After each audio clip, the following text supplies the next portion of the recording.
안녕하세요. 오늘의 책은 팬데믹 머니라는 제목의 책입니다. 제가 이 책을 읽고서 미줄친 부분들을 중점적으로 보면서 리뷰를 시작하도록 하겠습니다. 차례입니다. 차례는 일시정지를 하셔서 더 자세히 보시는 것을 추천드리겠습니다. 코로나19 사망자 수가 세계에서 가장 많은 국가 미국. 하지만 참담한 현실과 달리 주식시장은 연일 호황을 누리고 있습니다. 뉴욕 증시의 3대 지수는 모두 코로나19 팬데믹 이후 반등세를 보이며 연일 사상 최고치를 경신하고 있습니다. 2000년 닷컴 버블이 터질 때 나왔던 수치를 넘어 역사상 가장 높은 수치를 기록했습니다. 아이러니하게도 전 세계 자산 시장의 환호 속에서 2020년의 실물 경제는 2차 세계대전 이후 최악이라는 평가를 받으며 역대 최저의 경기 지표를 가리킵니다. 전 세계 2억 5,500만 일자리 손실, 세계 경제의 마이너스 4.3% 역성장, 빈곤 인구 최대 5억 명 증가. 유례없는 호황을 누린 자산 시장, 바닥을 알 수 없이 추락한 실물 경제. 한쪽에서는 그 어느 때보다 돈이 넘쳐나고 다른 한쪽에서는 당장 먹고 살 돈조차 없습니다. 천문학적인 돈을 찍어낸 중앙은행, 미국, 유로존, 일본 3대 중앙은행의 자산은 세계 GDP의 20%까지 늘었습니다. 그 결과 세계의 통화량이 급증했습니다. 인류 역사에서 단 1년 사이에 이렇게 돈이 빠르게 불어난 적은 없었습니다. 도대체 이 많은 돈들은 어디로 간 것일까요? 낮은 금리 아래 인위적으로 창조된 돈들은 정작 생산과 고용 회복에 쓰이기보다 금융시장으로 흘러들어 자산 가격 거품, 불평등 심화 등 여러 가지 문제를 야기하고 있습니다. 2021년 10월 미국의 소비자 물가지수는 작년 같은 기간보다 6.2%나 급등했고, 이는 미국 내 인플레이션이 극심했던 1981년 이후 처음 보는 수치입니다. 유가와 원자재 가격이 연일 뛰고 옥수수나 밀 같은 곡물 가격도 폭등해 이제 전 세계는 식량난을 걱정하고 있습니다. 돈의 세계는 지금도 불안한 경주를 계속하고 있습니다. 한쪽에서는 최고점을 향해 달려가는 자산 시장이 환호하며 지금이 부의 사다리에 올라탈 마지막 기회라고 외칩니다. 한쪽에서는 엄청나게 불어난 부채와 끝모를 투기심으로 제2의 대공황에 맞먹는 위기가 찾아올 것이라 경고합니다. 이러니 게임에 참여하고 있는 사람도 그렇지 않은 사람도 모두가 안심할 수 없습니다. 문제는 지금까지 뿌렸던 돈이 회수되지 않은 상태에서 코로나19 사태로 인해 더 많은 돈이 풀렸다는 점입니다. 시중에 퍼진 부채를 회수하기 위해 2017년부터 2019년까지 진행된 양적 긴축도 실패로 돌아갔고, 이후에는 더 많은 자금을 불과 몇 개월이라는 초단기간 동안 공급했으니까요. 그만큼 부채의 문제는 더 심각해져서 작은 충격에도 금융시장이 휘청일 수 있습니다. 결국 해결책은 성장입니다. 부채를 한 번에 줄이는 마법은 세상에 없거든요. 자산 가격을 떨어뜨려서 실물 경제와의 괴리를 메우려고 하면 그 대가가 어마어마할 거고요. 가장 좋은 방법은 부채의 부담을 최소화해 주면서, 그러니까 금리를 낮게 유지하면서 성장을 계속 자극해 주는 겁니다. 그렇게 실물 경제를 끌어올려 부채와의 간격을 줄여나가는 거죠. 지금 중앙은행이 펼치는 양적 완화는 결국 부채를 늘려 문제를 봉합하고 있는 겁니다. 부채 문제를 수면 아래로 눌러놓는 거죠. 이 상태에서 손 놓고 있으면 다시 수면 위로 떠올랐을 때 더 강하게 눌러야 해요. 게다가 그 끝은 어디에 있는지 아무도 모르고요. 다행히 2014년에서 2016년을 보면 미국 경제가 다시 성장하거든요. 이번에는 어디서 그런 성장 동력이 나올지 모르지만 전혀 가능성 없는 이야기라고 보진 않습니다. 정리하면 세 가지죠. 금융기관이 마비되는 걸 막기 위해 양적 완화를 해줬고요. 기업들이 부도나지 않게 회사채를 사들였고요. 이머징 국가들이 파산하는 걸 막기 위해 통화 스와프를 체결했습니다. 경제가 무너질 리스크를 최대한 줄이기 위해 달러 공급을 늘리는 것. 이것이 코로나19 위기 대응을 위해 연준이 도입한 정책의 핵심입니다. 팬데믹 버블의 가장 큰 특징은 불황형 버블이라는 것입니다. 실물 경제는 완전히 무너진 상태에서 금융시장만 끌어오르는 특이한 모습을 보이죠. 이는 우리 인류가 한 번도 경험해보지 못한 버블이에요. 앞으로 경각심을 갖고 경제 상황을 더 주의 깊게 살펴봐야 하는 이유입니다. 양적 완화 시대의 가장 큰 수혜자는 다름 아닌 기업이었습니다. 2008년 글로벌 금융위기 이후 연준은 금리를 0%에 가깝게 낮추었고 코로나19 팬데믹이 발생하자 난생 처음 회사채를 매입하는 초강수를 두었습니다. 그 결과 미국 기업들은 역사상 가장 낮은 금리로 대규모 현금을 확보할 수 있게 되었죠. 하지만 그 돈은 설비나 인력, 기술 개발 등에 투자되는 대신 더 빠르고 쉬운 길로 빠져나갑니다. 돈 그 자체가 상품이 되는 것, 바로 주식시장입니다. 기업들은 싼 값에 빌린 돈으로 자사주를 매입한 후 배당금을 받습니다. 매입한 자사주를 소각해 주당 순이익을 올리는 방식으로 주가를 부양하기도 합니다. 이런 자사주 매입은 양적 완화 시대에 기업의 가치를 올리면서 가장 쉽게 수익을 낼 수 있는 방법입니다. 자기 회사 주식을 사고 배당금을 받는 것만으로도 3에서 4%의 수익이 나는 상황. 보잉, 애플 등 엄청난 수익을 올리는 세계적인 기업들조차 돈을 싸게 빌려 자사주 매입에 열중했습니다.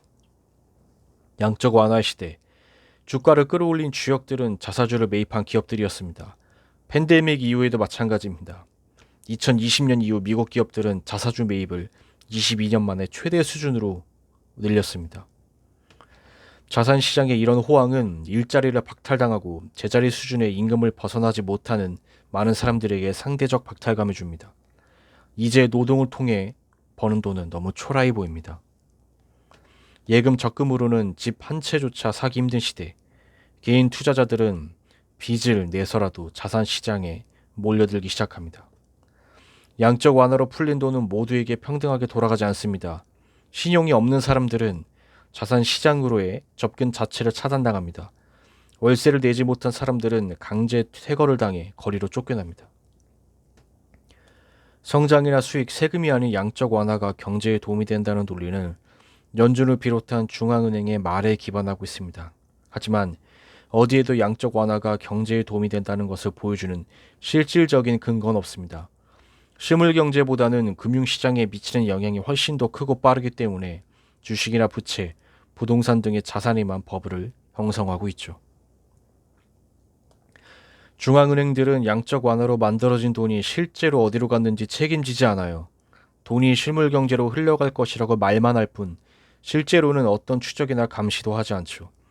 그러다 보니 중앙은행이 언제 채권을 샀고 얼마의 돈을 창출했는지는 알 수 있어도 돈이 실제 창출된 목적대로 사용됐는지는 아무도 모릅니다. 그런 점에서 양적 완화로 창출된 돈은 곧 어둠의 돈이라 할 수 있습니다. 2008년 글로벌 금융위기 이후 저렴하게 계속 돈을 빌릴 수 있을 것이라는 기대가 이어졌습니다. 연준은 양적 완화로 일조하며 그런 시장의 분위기를 이어갔어요. 돈을 저렴하게 융통할수록 미래에 생길 부담도 줄었죠. 실질적인 매출을 통해 수익을 내야 한다는 걱정이 없으니까요.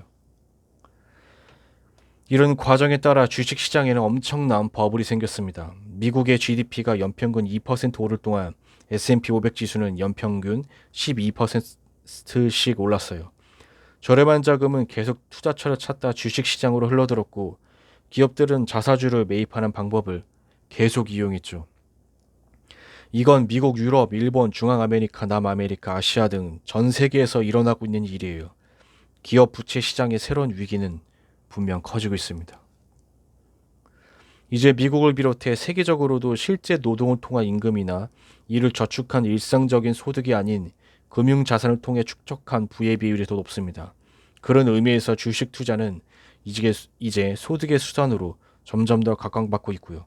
이런 현상은 계속될 겁니다. 특히 세계의 주요 중앙은행들은 자신들이 창출한 돈을 관리하는 데 책임감을 가져야 합니다. 양적 완화로 인해 창출된 돈은 실제 사람들의 삶을 영위하고 그들이 소규모 비즈니스를 운영하는 데 이용될 수 있어야 합니다. 그들이 부채를 갚을 수 있도록요. 세계의 대형 투자자들과 부유한 개인들이 금융자산을 불리는 데만 돈이 흘러가서는 안 됩니다. 또한 정부는 이미 벌어진 불평등을 완화하기 위해 인프라 투자에 나서야 합니다. 더 나은 병원, 대중교통 네트워크, 학교, 노숙자, 쉼터 등을 만드는 데 노력을 집중해야 해요. 이런 사후 구호 노력이 요동치는 금융시장으로부터 사람들을 보호하고 그들이 더 안정적인 삶을 누릴 수 있게 해줄 겁니다. 금융 시스템은 마약 중독자이고 연준은 마약 거래상이 된 거예요. 그리고 마약 중독자가 금융위기 등으로 힘들어하면 실제 문제를 제대로 해결하기보다 일단 마약을 주면서 당장은 버티게 하는 것, 이것이 연준이 시행하고 있는 양적 완화의 본질입니다. 비트코인은 화폐와는 다릅니다. 화폐란 교환의 매개체로서 역할을 하면서 동시에 상품의 교환 가치를 나타내는 척도가 돼야 합니다. 가치가 쉽게 변동되지 않아야 하는 것입니다. 식당에서 음식의 가격이 분 단위로 바뀐다면 음식의 실질적인 가치를 알 수 없겠죠. 그런 면에서 비트코인은 가치의 변동성이 너무 커서 화폐로서의 신뢰를 얻을 수 없죠. 게다가 비트코인은 가치조차도 원화 또는 달러로 표기됩니다. 우리는 1 비트코인이 얼마냐고 묻지만 1,000원이 얼마냐고는 묻지 않죠. 따라서 현재 비트코인은 화폐라기보다는 가상 자산의 한 종류라고 보는 게 맞습니다. 남들은 다 돈을 벌고 있는데 나는 벌지 못했다는 초조함, 돈을 빠르게 벌어야겠다는 강박이 변동성이 큰 자산을 찾아다니게 만듭니다. 그리고 거기에 딱 들어맞는 것이 비트코인이었던 거죠. 저금리는 대체로 자산가들에게는 유리한 쪽으로 흘러갑니다. 주식과 부동산의 자산 시장에서의 버블이 커져가면서 소득의 상위층은 그만큼 더 큰 돈을 벌게 되니까요. 저금리로 대량의 돈을 대출해서, 즉 빚을 투자 수단으로 활용해 더 많은 수익을 창출하는 겁니다. 기업들이나 자본가들은 낮은 금리로 돈을 빌려 훨씬 더 싼 값에 인공지능이나 디지털 기기에 투자할 수 있을 거고요. 이런 움직임은 결국 노동의 수요를 그만큼 줄이는 결과를 초래합니다.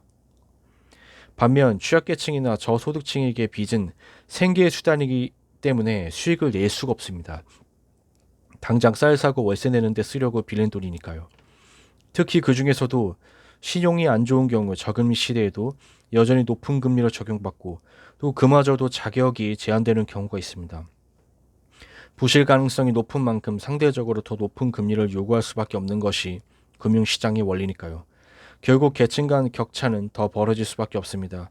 경제적 불평등은 더욱 커질 테고요. 밀물이 썰물로 바뀔 때 비로소 누가 수영복을 안 입었는지 알 수 있다. 세계적인 투자가 워렌 버핏이 한 말처럼 지금처럼 유동성이 목까지 차 있는 상태에서는 경제 실체를 확인하기 어렵습니다. 모든 사람의 가슴 속에는 뭔가 불안하다, 이게 맞나? 같은 생각이 있고요. 어느 순간에는 혹시 이게 폭탄 돌리기 아닐까 하고 의심하게 되거든요. 그런 상황에서는 사회 경제적으로 아주 조그마한 사건이라도 투자 심리를 굉장히 급격하게 위축시킬 수 있고 올라가던 가격의 움직임을 한순간에 멈추게 할 수 있습니다. 그러면 자산 가격의 급락으로 가는 거예요. 과거에 있었던 수많은 버블 붕괴가 이런 식으로 일어났어요. 당시 미국 국무장관 헨리 키신저는 새로운 달러를 발명해냈습니다. 미국이 사우디 왕가를 보호해주는 대가로 사우디의 석유를 달러로만 결제할 수 있는 군사 및 경제 협정을 체결한 것입니다. 1974년 7월 오직 달러로만 석유를 결제할 수 있는 페트로 달러 체제가 마련됩니다. 20세기 석유의 시대, 신흥국은 경제 성장을 위해 석유가 필요했고 석유를 사기 위해선 반드시 달러가 필요했습니다. 키신저의 묘수는 달러의 가치를 지키고 기축 통화의 지위를 유지하기에 충분했습니다. 미국 머리 좋지 않습니까? 이제 달러는 모든 국가가 사용해야 하는 세계의 돈이 되었습니다. 달러가 세상을 움직이는 새로운 게임의 법칙도 생겼죠. 가장 큰 변화는 미국이 재화를 거래하는 방법입니다. 미국은 달러를 지불하고 신흥국으로부터 상품을 사옵니다. 신흥국은 수출 경쟁에서 얻은 달러로 기축통화 지위에 있는 안전한 미국의 국채를 사들입니다. 이 과정에서 달러는 다시 미국으로 건너갑니다. 그 결과 미국에는 상품도 남고 썼던 달러도 되돌아왔습니다. 오직 미국의 달러만이 할 수 있는 마법 같은 일입니다. 미국이 생산하는 건 별로 없이 얼마든지 남의 나라 물건을 사다가 쓸 수 있는 건 달러라는 가장 놀라운 수출품 또는 발명품 덕분입니다. 경제력을 키운 중국은 이제 달러의 지배력에서 벗어나려 합니다. 2018년 상하이 국제에너지 거래소에는 위안화 결제 원유 선물 거래 시장이 열렸습니다. 이곳에서는 달러가 아닌 위안화로 석유를 결제합니다. 미국이 독점해온 페트로달러 시스템을 위협하는 움직임입니다.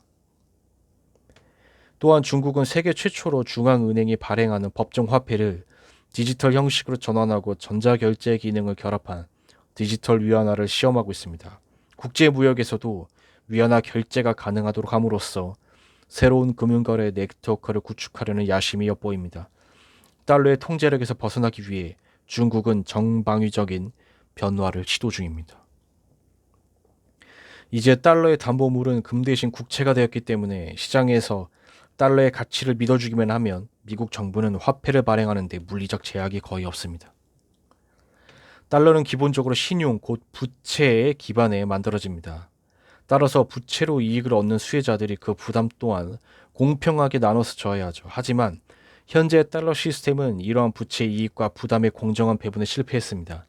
그 결과 부의 불평등한 분배라는 시스템을 위협하는 문제가 발생했습니다. 그 격차는 크게 세대 간, 계층 간, 국가 간에서 나타납니다. 국채를 발행하면 미래 국민들에게 부채를 갚아야 할 부담이 생깁니다. 그런데 현재 세대의 필요에 따라 화폐 발행을 증가시킨다면 혜택은 현재 세대가 누리지만 부담은 다음 세대가 지게 됩니다. 세대 간 불평등이 생겨나는 겁니다. 계층 간에도 불평등이 생깁니다. 저소득층은 정부가 지급하는 지원금을 전기료나 임대료 등 당장의 생활자금으로 사용할 수밖에 없어요. 반면 고소득층에게는 대출의 통로가 훨씬 넓어졌죠. 그들은 손쉽게 돈을 마련해 주식시장에 투자하면서 더 큰 돈을 법니다. 이런 빈부격차의 심화는 이미 심각한 사회 문제로 대두되고 있습니다. 이런 불평등은 국가 간에도 발생합니다. 달러가 계속해서 무제한 공급되면 달러 가치 하락은 필연적으로 발생할 수밖에 없거든요. 하지만 미국 정부는 국채 발행으로 얻은 자금을 국민들에게 계속해서 뿌리고 있죠. 달러를 많이 보유하고 있는 주변부 입장에서는 이 상황을 속수무책으로 지켜볼 수밖에 없고요. 정리하면 수혜는 미국이 보는데 부채 부담은 달러 시스템의 주변부 국가들이 지게 되면서 부의 격차가 벌어집니다. 이건 굉장히 큰 본질적인 문제입니다. 결국 변형된 브레턴 우즈 체제의 반복이라고 볼 수 있죠. 세대 간으로 보면 미래 세대가 지금의 부채 부담을 지고 현재 세대가 수혜자가 되고요. 계층 간으로 보면 저소득층이 부채를 부담하고 기득권층이 수혜를 얻습니다. 지정학적인 국가 간의 관계를 보면 달러 시스템의 주변부가 부채 부담을 지고 중심부가 혜택을 얻죠. 달러 시스템의 모순이 계속해서 쌓여갈 수밖에 없는 구조입니다. 이런 달러의 순환 시스템은 인플레이션의 수틀이라고도 이야기할 수 있습니다. 미국 입장에서는 달러를 계속해서 발행하면 인플레이션이 일어날 수밖에 없습니다. 그러나 물가 상승은 미국이 아닌 다른 국가에서 발생하게 되죠. 오늘날 중국과 미국은 기술 패권, 금융 패권, 그리고 군사 패권 등을 두고 글로벌 질서에서 치열하게 경쟁하고 있습니다. 중국은 제조업 분야에서는 미국과 겨룰 만큼 발전된 기술을 갖고 있지만 원자재의 60% 이상은 수입에 의존해요. 위안화는 자국 내에서만 역할하기 때문에 달러 발행량에 따라 원자재의 가격 변동에 영향을 받을 수밖에 없죠. 이런 상황에서는 중국 정부가 아무리 거시경제 정책을 잘 관리해도 미국의 재정 정책과 통화 정책에 따라 중국 내 물가와 외환 보유고의 가치가 함께 영향을 받을 수밖에 없습니다. 안정된 경제 발전을 하기 어렵다는 의미죠. 세계 최대 무역 국가인데도 결제가 모두 달러로 이루어지기 때문에 미국의 영향에서 벗어날 수 없는 수동적인 입장에 머물러 있는 겁니다. 현재 반도체 제조와 후 공정 시스템은 모두 아시아에 있습니다. 한국과 대만, 중국이에요. 글로벌 밸류체인이 가장 넓게 퍼진 반도체 산업을 아시아 국가들에서 담당하는데 미국은 불안을 느끼고 있습니다. 반도체 생산이 멈추면 전 세계가 바로 정지되기 때문에 중국을 쉽게 공격할 수도 없습니다. 미국의 제조 시설을 자국에 만들려는 움직임을 보이는 이유죠. 하지만 제조업 공장이 미국으로 회귀해도 미국 노동자들이 고용되진 않을 겁니다. 노동력은 로봇으로 대체되겠죠. 즉 제조업은 회복될지 몰라도 분열된 미국은 화합하지 못할 겁니다. 블루 칼라의 일자리는 계속 없을 테니까요. 일자리가 없으면 소비는 늘어나지 않을 테고요. 소비로 돌아가는 국가에서 소비가 늘지 않는다면 앞으로 미국의 성장은 금융 외에는 없습니다. 결국 통화란 국가의 신용에서 나옵니다. 그럼 신용은 어디서 올까요? 성장성 있는 건강하고 좋은 기업, 바로 기술력은 가진 기업에서 나오죠. 따라서 기술 패권이 통합 패권을 결정한다고 해도 과언이 아닙니다. 앞으로 중국과 미국의 갈등 속에서 기술이 엄청 발전하게 될 거예요. 냉전 시대의 구소련과 미국 간 대결이 사람을 달에 보냈던 것처럼 말이에요. 당연히 미국이 이긴다 또는 중국이 이긴다라고 생각하면 안 되고요. 시시각각 변하는 국제 정세 속에서 기회를 포착하기 위해 중국과 미국이 모두 갖고 싶어하는 힘, 바로 기술 개발에 최선을 다해야 합니다. 미국의 장기 금리가 상승하는 등 변화의 조짐이 보이면 신흥국에서는 금리를 올릴 수밖에 없습니다. 달러를 비롯한 자금을 묶어둘 수 있는 방법은 금리 인상뿐이거든요. 금리가 미국보다 훨씬 높아야만 자금이 자국 내에 머물 수 있는 환경 자체가 조성되니까 긴축할 경제 사정이 아닌데도 금리를 올릴 수밖에 없고 결국 경제는 더 안 좋아지는 악순환이 반복되는 겁니다. 그렇다고 금리 인상이 해외 자본을 반드시 유입시킨다고 볼 수 있는 것도 아니에요.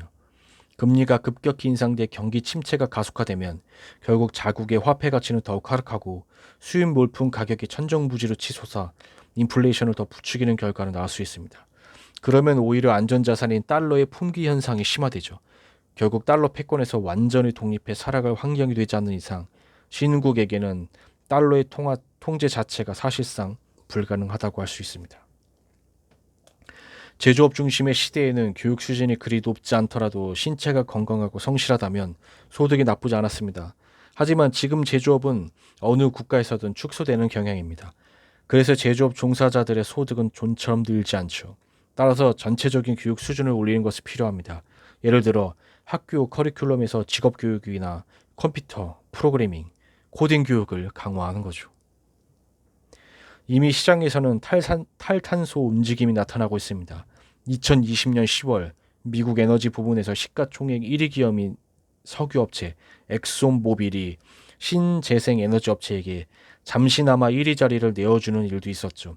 짧긴 하지만 굉장히 상징적인 사건이었어요. 뿐만 아니라 최근 몇 년간 화석연료 산업에서 11조 달러가 탈출했습니다. 세계 은행들과 자산운용사들은 화석연료에 투자된 돈이 좌초자산이 될 위험이 크다고 말합니다. 네, 제가 준비한 리뷰는 여기까지입니다. 네, 오늘의 리뷰를 보시고 이 책이 나에게 도움이 되겠다 생각이 되시면 가능하면 구매를 하셔서 읽어보시는 것을 추천드리겠습니다. 리뷰를 마치겠습니다. 감사합니다.